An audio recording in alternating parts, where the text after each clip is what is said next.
What's going on, everyone? I'm Robert Anthony and I got a lot to say, so let's get started. This is the ultimate keto review. I learned so much about keto. Did I get results? I sure did, but I think you're gonna be surprised with my outcomes. So grab your wine, grab your joint, grab your coffee, grab whatever you need. This is a long vlog, 2 months on keto. Let's go.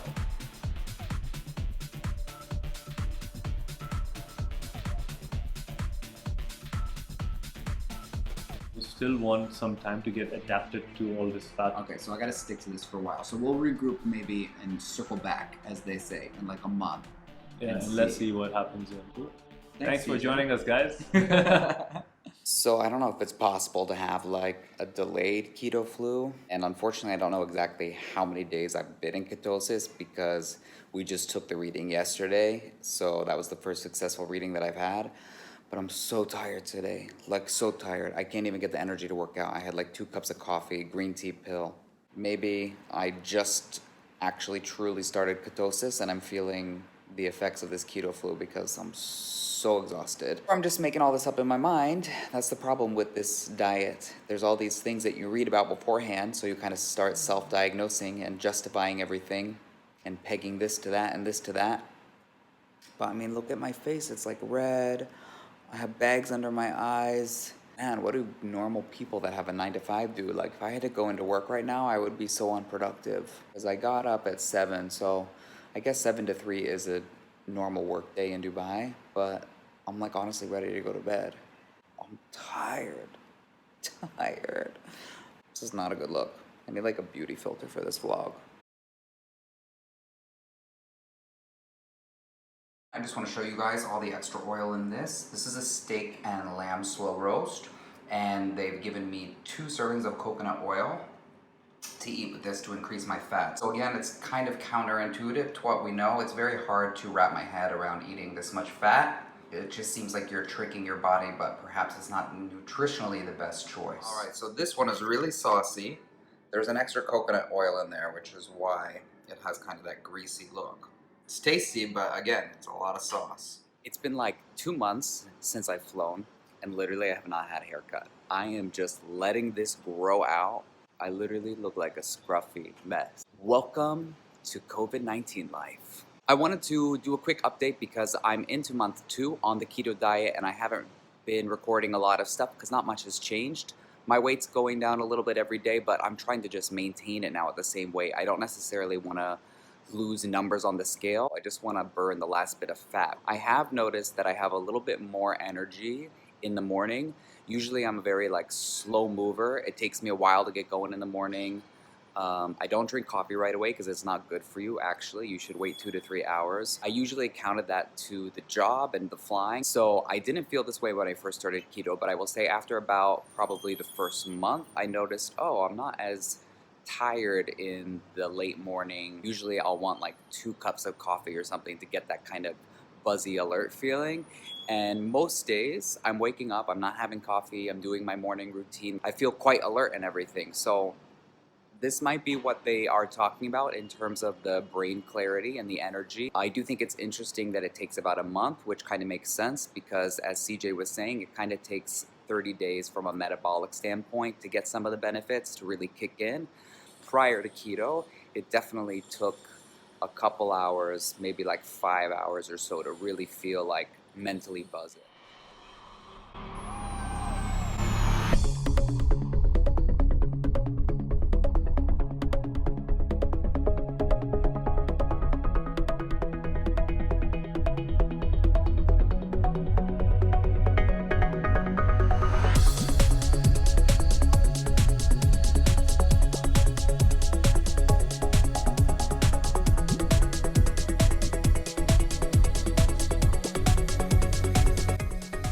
Okay, week 7 out of 8 weeks of keto, 1 week left. I've definitely trimmed up here. Still gotta flex pretty hard for those abs to come out, but they're there more than they were before. I've definitely lost some lean muscle mass. I've gone all the way down to 67 kilograms, so hopefully I can get that back. The gyms have actually opened up as of yesterday in Dubai, so I will be going back to the gym once this keto plan finishes, and I'll be trying to do a clean bulk. I want to kind of continue to stay a little lean as I put on some extra bulk. Let's see if it's gonna be possible. See, this is on keto. You gotta eat all this fat. This is what is weird to me. You know, this much olive oil, this much butter. I'm excited to get back to carbs. Sorry, I don't think people are gonna like this keto review.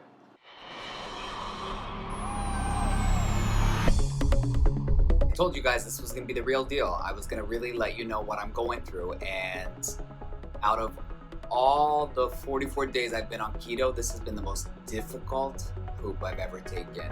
I'm getting as much vegetables, I think, as you can on keto because vegetables have a lot of carbs. So I think that is really the problem, the vegetables and the lack of fiber. Yeah, I just don't think you should have to sit on the toilet and strain for 10 minutes to go to the bathroom.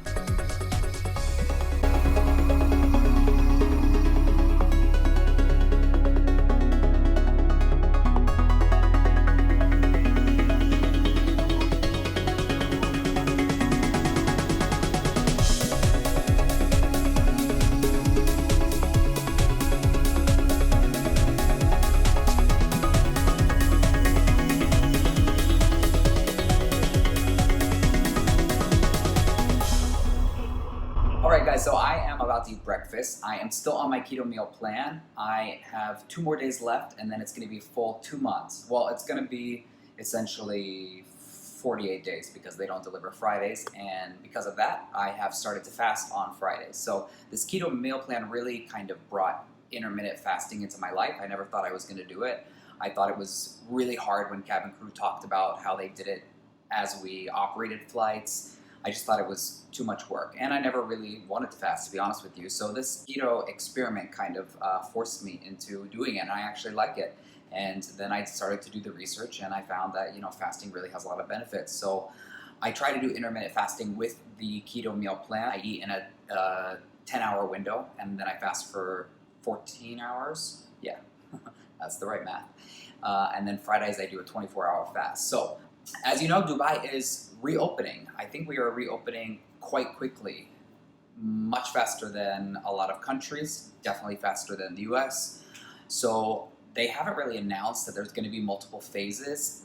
The thing about Dubai is it's very hard to get kind of like information. You have to look on like different government websites, municipality websites, Twitter feeds, and then people like make their own like spreadsheets that combine all the information because it's changing so fast. Kind of like you have to search all over the place to be like, wait, what's the rule? In terms of the reopening, malls have opened again at like a certain capacity, I'm sure a reduced capacity. Restaurants are now open. Bars you cannot go to. You cannot just order one drink. You have to like be seated, and you can only order alcohol with a meal. I don't really know if that's like a COVID precaution or if it is just to kind of get the restaurant industry back on its feet. But, you know, a brunch is apparently coming back, which if you don't know, in Dubai, it's like this all you can eat, all you can drink binge fest that happens on Fridays. Obviously, they're not going to have a buffet. Buffets are not allowed, but I think it's going to be like shared platter style, probably with, you know, a maximum amount of people per table.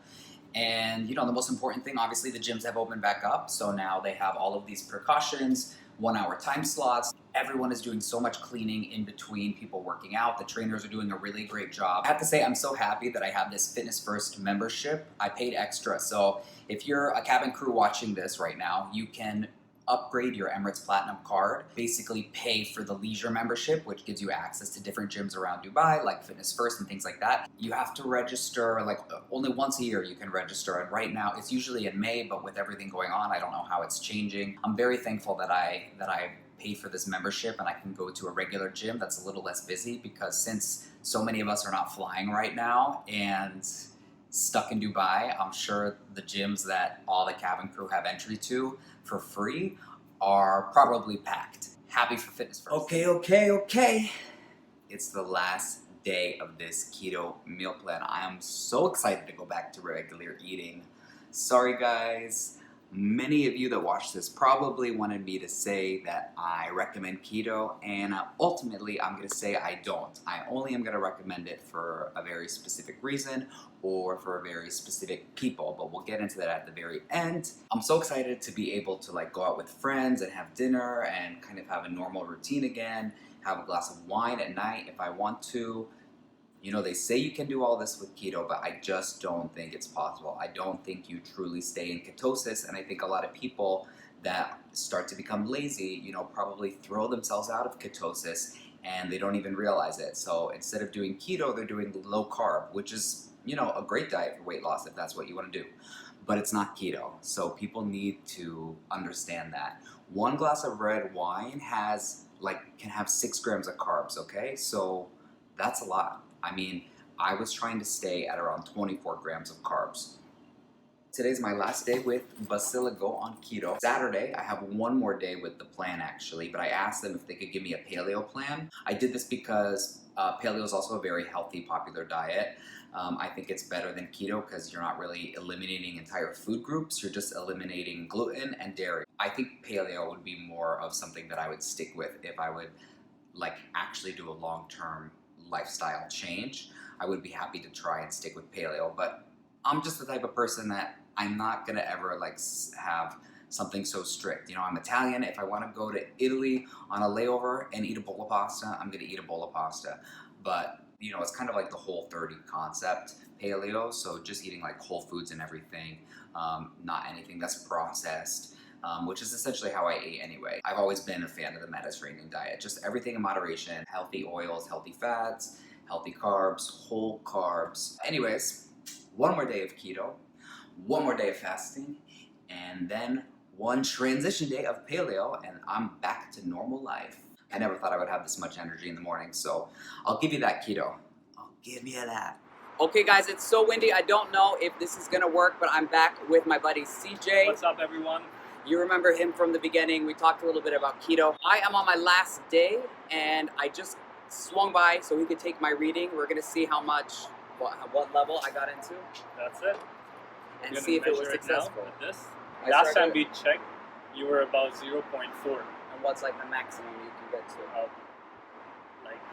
3 would be, or 2.5 would be crazy high. Okay, so I'm gonna say if I was 0.3, I'm gonna say 0.6. It's a good one. What are you at? I love to be around 0.5 to 0.7. Okay. And I don't like exceeding that, because exceeding that, it's just that you restrict your life a lot. And then you kind of have to go with so many restrictions. You have to cut down on broccoli, you have to cut down on like vegetables, and then you're just oh, my life sucks. This is what I'm saying. I'm so excited to get back to some regular eating, but it's been a good experiment. But I'm ready for real life. I don't think it's a sustainable diet. Yeah. Sure. If you do it continuously, no. Let's do it. 0.5. 0.5. There we go. Nice. That's cool. Between 0.5 to 0.7 is where you won't start hating your life.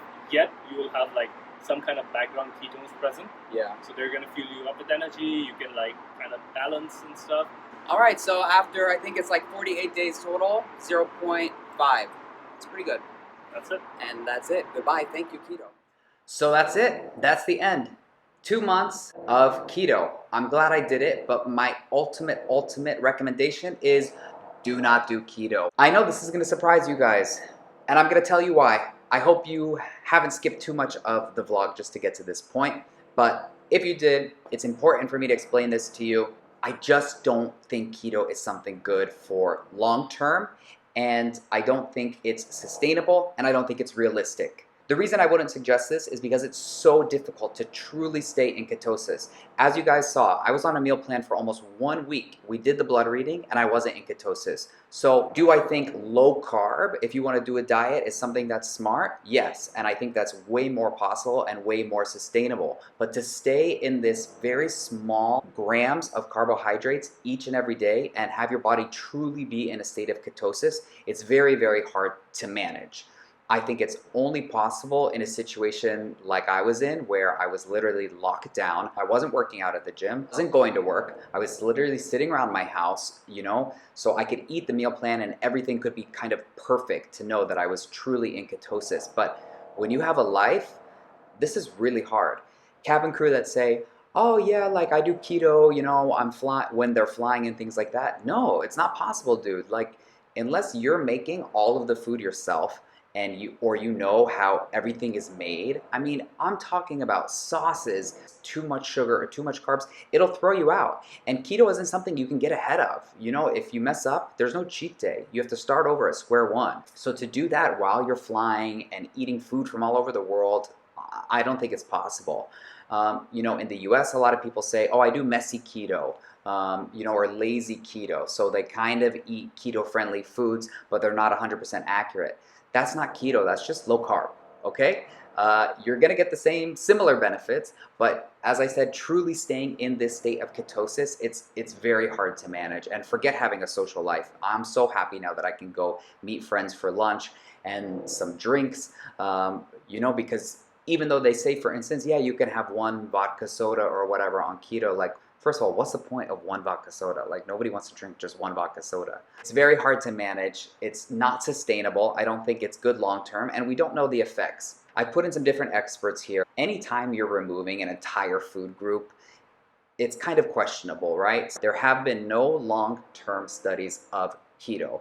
We do know that it's good for epilepsy. That's just kind of curing something specific. I don't think it's healthy long term. I think low carb or paleo would make a lot more sense and be a lot more reasonable. I do think keto is good as a quick fix, and especially people that are just starting to get into fitness and nutrition, basically severely obese people. And this is the reason why. Because first of all, I'm not denying that there's results from keto. My abs, you know, before I started, you know, I was a little thicker. I was at the gym, I was bulking, I was eating a calorie surplus, and then you'll see throughout the vlog I really shredded and trimmed up. Now, I can't give all of the credit to keto because I was also doing a calorie deficit. So who knows if it's a combination, but I can't say it's purely from keto. But there is no denying that keto, people on keto that are really, really overweight have lost weight. And this is why I think it works. When you're taking people that, you know, have already gotten to that point, they don't have a good relationship with food, right? So they're probably not eating healthy in general. So keto is a very easy transition to kind of cleaner eating, cleaner nutrition, because these people probably are already eating like a lot of fat, a lot of meat, a lot of dairy, a lot of cream. So essentially you're just removing the carbohydrates. Like, okay, go to In-N-Out and have a double-double protein style. Just don't have the bun. So I think it's an easy transition, and it's not so shocking to them to be like, I don't want to eat all this food that I don't like and doesn't have taste and is healthy. As someone severely overweight, it's a good transition. You drop the weight, and then you get on more of a realistic lifestyle. Now, I will say, I definitely got the brain clarity eventually. You know, CJ said, if you want to get the benefits from a metabolic standpoint, you got to do at least 30 days. And I will admit that probably the past like 1 to 2 weeks, I've really been feeling this energy. I don't even really need coffee. I just drink coffee because I like it, but I'm getting up at 5 a.m., buzzing. And I think there is something to fueling your brain with fat. So I'm going to give keto that. Although again, we don't know if it's really healthy, you know, long term. Now they do say that eating keto will cure you of sugar cravings and carbohydrates. That is not the truth. I'm sorry. 2 months here and I still would love a piece of pizza. And my flatmate would be ordering like, you know, burgers and fries, and I would be like drooling. Like they say once you detox that out of your system, you don't crave it. I mean, maybe that works for some people, but not for me. I mean, even doing no carbs and no sugar for almost 2 months, if I see a piece of cake, I still want to eat the piece of cake. So I'm gonna say that is a busted myth. And keto also, it feels naughty coming from a background of healthy eating, because in order to make sure I was having more fat than protein, you know, I was having so much butter, so much coconut oil, so much olive oil. So it feels kind of like wrong to be eating so much of these fats, but that's just something you got to get over in the beginning. If you are weightlifting or doing anything other than either trying to maintain or to lose weight, I don't think keto is right for you, especially if you're a gym goer, heavy lifter type dude. I don't know the science behind bulking on keto, but I don't think it's possible. I don't see how you would be able to bulk up because you have to keep your fat over your protein, and too much protein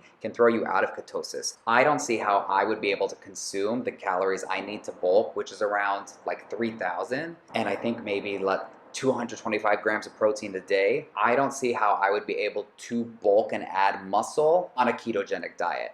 I think, yeah, you can maintain your weight or you can lose weight, but I don't think it's possible to bulk. I just don't think keto is for people that have average body fat percentage. Like if you just have a little bit of stubborn fat to lose here or there, I don't think keto is for you. Try low carb, try a calorie deficit. One thing that I really learned while I was doing keto was about intermittent fasting, and that was entirely unplanned. I never did intermittent fasting because I think it's really hard as a shift worker to do. And I'm coming from the mindset of always like bulking up at the gym, wanting to eat more. You need to eat constantly. Just a couple years ago, it's like, okay, eat within 1 hour of waking up.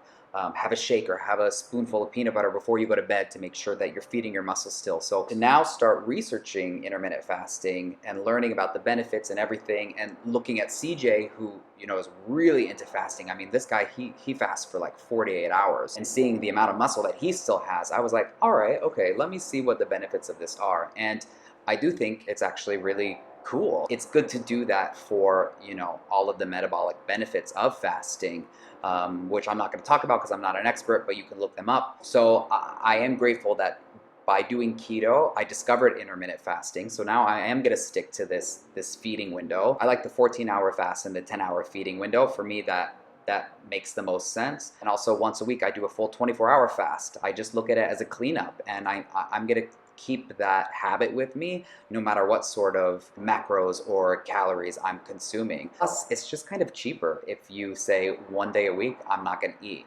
You save a lot of money.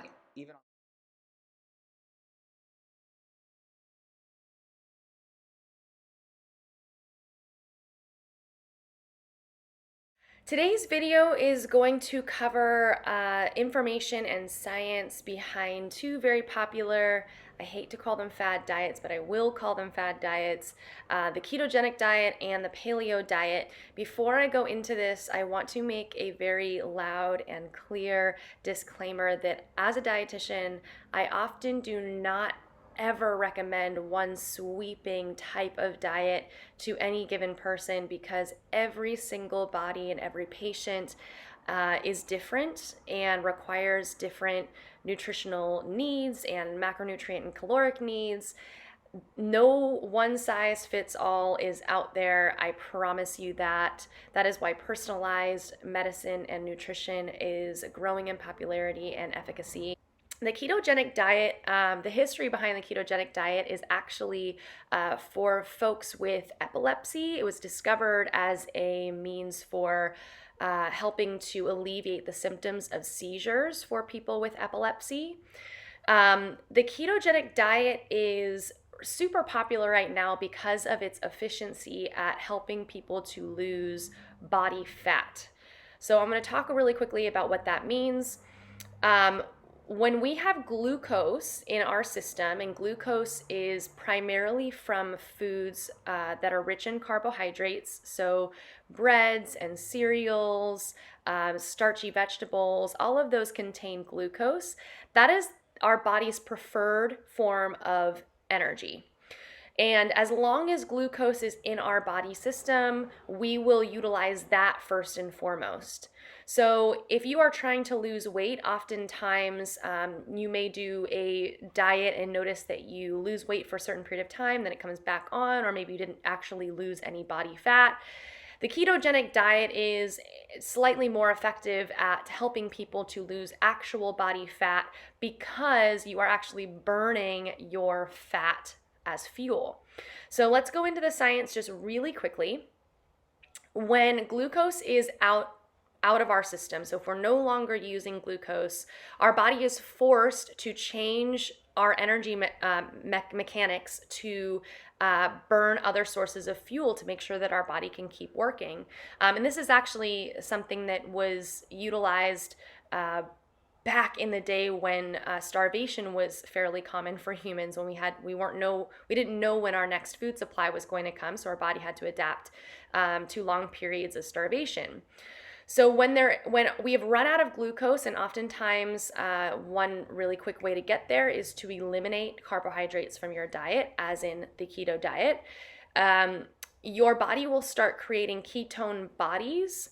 And ketone bodies are actually what are created when you start to break down your body fat as fuel. The reason this is actually really cool and the reason this is effective for patients with epilepsy, for instance, is because ketone bodies can actually bypass the blood-brain barrier. So even in starvation, that means that our brain will still be able to utilize fuel, and we need our brain and we need our central nervous system to actually continue to function even if we don't have that easy source of glucose available. So ketone bodies bypass the blood-brain barrier, which makes it easy for our brain to continue to have fuel. And also, as a result, in modern day, for people who are interested in losing body fat, you will then be using your excess fat reserves as fuel. So let's talk about the pros of the ketogenic diet really quickly. We just mentioned one. It does take a varying amount of time depending on your age and weight and activity level to actually enter into a ketogenic state, ketosis, otherwise known as ketosis. So, but it could range anywhere from 24 to 72 hours depending on how strict you are with your carbohydrate intake. Once you have reached a ketogenic state, however, you are burning fat from that moment forward so long as you maintain ketosis. So one of the pros for many people following a keto diet is that they are actually burning their body fat fairly quickly. Not to mention, because the macronutrient breakdown of the diet for those following a ketogenic diet is very high in fats, fats are a much longer molecule, so our bodies take a lot longer to break it down, which means you stay fuller for longer periods of time. So a lot of people really enjoy the fact that they don't feel that hungry when they're following a ketogenic diet. And because carbohydrates, which if you remember from watching my other videos, sugar is a form of carbohydrate. Because they're not eating carbohydrates and therefore not eating sugar, their sugar cravings also reduce. Those are three of the main pros to following a ketogenic diet. But let's talk and not underestimate the cons of a ketogenic diet. The cons of the ketogenic diet, there are a few. The very first one is that, generally speaking, people do not educate themselves well on these diets, and the ketogenic diet is one of those diets that people generally follow in an unhealthy way, which can result in a variety of nutritional deficiencies. So the very first one is the fact that there are any time that we eliminate an entire food group, and there are three macronutrients. We have proteins, carbohydrates, and fat. If you completely eliminate one of those three macronutrients, it doesn't matter which one, you are going to lose weight. Think about that for a minute. You could eliminate proteins and only eat carbohydrates and fats, and you will lose weight. Same with any of the other ones. But in the ketogenic diet, because we need to be burning fat as fuel, fat is the predominant macronutrient. We've eliminated almost entirely the carbohydrate group, and you can have some proteins. A lot of patients, especially people who are really wanting to follow this strictly, feel like fats and proteins are one and the same, and that if they eat a lot of protein, that is okay. It's not, especially if eating too much animal proteins causes a lot of acidity and inflammation in our body. And some people, even if they are eating the proper amounts, proportions of protein to fats, they're still eating too many types of saturated and trans fats, which is not the good types of fat that can lead to a lot of health problems down the line, especially with our heart and internal digestive organs. Most notably, our gallbladder, kidney, and pancreas take the biggest hit when we have too high a protein and fat intake. And also, it is not to be underestimated how important it is to include vegetables in a ketogenic diet. A lot of people think that all vegetables contain carbohydrates, so therefore they shouldn't eat them. Vegetables and some low glycemic fruits, including berries, are really important to include in the ketogenic diet because they provide fiber. If we are not getting fiber in our diet, our digestive system takes a big hit, and our microbiome takes a big hit. If you want to listen to my microbiome discussions, tune into my other videos. All of these are big issues with the ketogenic diet that shouldn't be underestimated, which is why personalized nutrition plans are especially important. If you have any questions, I'm here for you. Ping me, DM me. But in terms of people who should not be doing the ketogenic diet, or should be especially careful, I should say, about pursuing a ketogenic diet, include anybody with gallbladder issues, with kidney issues, and anybody also with thyroid issues. And that's a lot of us females, because the thyroid is one of those master regulators of our hormones, and females do require some amounts of carbohydrates in order to maintain regular hormonal balance. So all of these things need to be questioned. You shouldn't just ever willy-nilly go into a diet, just because it's a fad or popular at the time. If you have questions about the ketogenic diet, please let me know. I'm going to move really quickly to the paleo diet.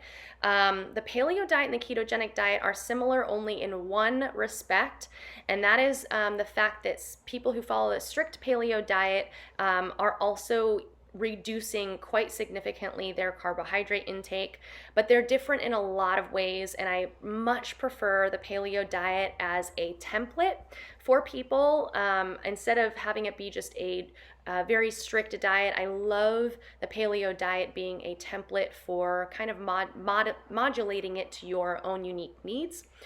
The paleo diet, the history behind the paleo diet, we have a lot of chronic health conditions in the 21st century that we did not have in many of our past centuries where our ancestors and cavemen ancestors lived.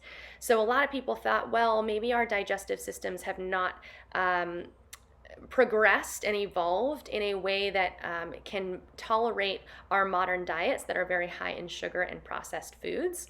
So the paleo diet takes into account all of the foods and food groups that our caveman ancestors ate, and focus primarily on those foods. So generally speaking, the paleo diet eliminates a lot of carbs, primarily from processed foods and refined sugars. The diet also eliminates highly inflammatory foods, including dairy and gluten, obviously, because gluten is found in a lot of processed foods and carbohydrate sources. And it does emphasize, the paleo diet emphasizes a lot of plant-based foods, including nuts and seeds, all the vegetables, including those that are starchy, like potatoes or sweet potatoes, for instance. And it also includes some lean meats, although it doesn't emphasize a lot of necessarily too many lean meats, if that makes sense. So the paleo diet is definitely more along the lines of a healthy diet that once again can be used as a template to kind of modulate for your own needs. Anytime we can reduce processed foods and refined sugars, there is a million of scientific articles that point to the benefits of reducing those processed and refined sugars, and also all of the benefit to eating more plant-based foods, vegetables, nuts and seeds, even some lean proteins and fish are all allowed on the paleo diet. And if you plan your meals well, if you color your plates well, if you have a well-rounded macronutrient profile with the paleo diet, there are a lot of ways to do this one very healthfully, and it's a lot more sustainable because you can have some grains and carbohydrates, very few. It's about 30% of our diet versus a normal diet is far well and above 60%. So it does reduce it, but you can have some. So I like the paleo diet a lot better as a general guideline for people to follow a healthful diet. But don't forget the paleo diet. Our ancestors did a lot more exercise than we did. So the paleo diet also emphasizes a lot of exercise. Don't underestimate that part of it, which again is part of a healthy diet and lifestyle anyways. So the paleo diet is a great one to follow. If you have any questions about this one, don't hesitate to let me know. Once again, just to remind you guys, there is no quick fix to finding your healthy lifestyle and what works specifically for your unique needs and body type. There's no quick fix. There's no one size fits all. So we do have to take some pieces, and sometimes it's a matter of trial and error, what works for you, what doesn't work for you. Being really in tune with your body is one of the first steps to figuring out what works for your system and what doesn't. And this is my bread and butter, you guys. Reach out to me. I'm happy to schedule an initial consult with you guys to talk about your unique nutritional needs. I'm here to help you. If you have any questions, don't hesitate to let me know. Oh yeah, I almost forgot. We're transitioning out of shirtless and scruffy. Still shirtless, but I'm not scruffy anymore. That is the end of the shirtless and scruffy series.